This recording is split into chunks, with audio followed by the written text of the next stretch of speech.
এখন যারা আছে এদের সকাল থেকে স্যালাইন চলমান।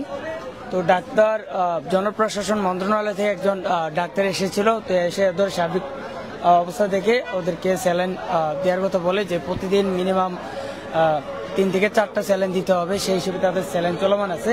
এর মধ্যে থেকে আমাদের 3 জন শিক্ষার্থী আগে থেকে হসপিটালে ভর্তি।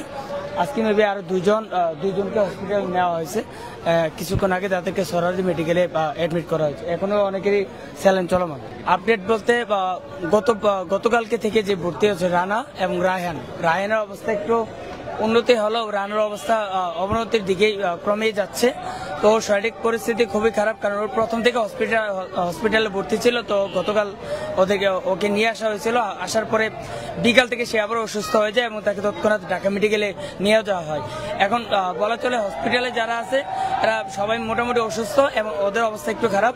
আর এখানে যারা আছে এদের ট্রিটমেন্ট চলছে, দেখতে পাচ্ছেন এখানে 2জন নার্স আছে, সার্বক্ষণিক ওনারা তাদেরকে দেখভাল করছে এবং তাদের কারো যদি অবস্থা অবনতি করে তৎক্ষণাৎ আমরা অ্যাম্বুলেন্স সার্ভিস আছে এবং আমাদের কলেজে বাস আমাদের রাখা আছে, আর আমাদের কলেজে গাড়ি রাখা আছে, আমরা সেগুলো দিয়ে আমরা তাদেরকে হসপিটালে নেওয়ার ব্যবস্থা করি।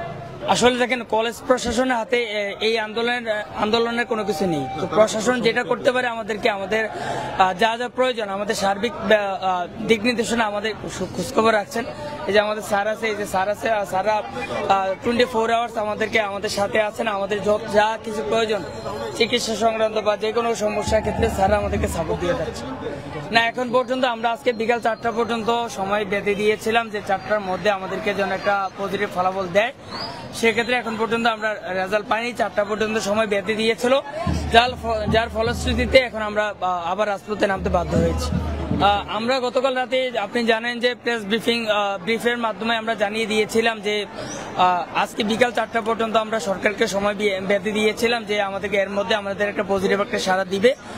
যদি 4টার মধ্যে আমাদের সাড়া না দেয় তাহলে আমরা কঠিন কর্মসূচির মধ্যে যাব এবং সেটা ঘোষণাও করা ছিল। বারাসাত টু ঢাকা নর্থ, যার আওতা সড়ক এবং রেলপথ থাকবে, যার কার্যক্রম অংশ হিসেবে এখন দেখতে পাচ্ছি আন্দোলনের গতি দ্বারা বলে দিব আমরা কোথায় যাব। এখন আমরা আমাদের ক্যাম্পাস গেট থেকে শুরু করেছি, কোথায় যাব সেটা আমাদের আন্দোলনের গতি দ্বারাই বলে দিব। হ্যাঁ, চলমান থাকবে, আমাদের আন্দোলন চলমান, আমাদের অনশন চলমান, সাথে আন্দোলনটা এখন চলমান থাকবে। সেটা আগামীকালকে আরো কঠিন কর্মসূচি আসবে, কারণ আগামীকাল যেহেতু ইজতেমা আছে, সেক্ষেত্রে আখিরি মোনাজাতের একটা বিষয় থাকে। তো ইজতেমার যেন কোনো ধরনের ক্ষতি না হয়, মানুষ যেন সহজে ইজতেমায় যেতে পারে, যেহেতু আমরা মুসলিম, সেই জায়গা থেকে আগামীকাল সকাল 6টা থেকে সকাল 11টা পর্যন্ত আমাদের কার্যক্রম বন্ধ থাকবে, মানে শিথিল থাকবে। 11টার পরে আমাদের কার্যক্রম আবার চলমান থাকবে।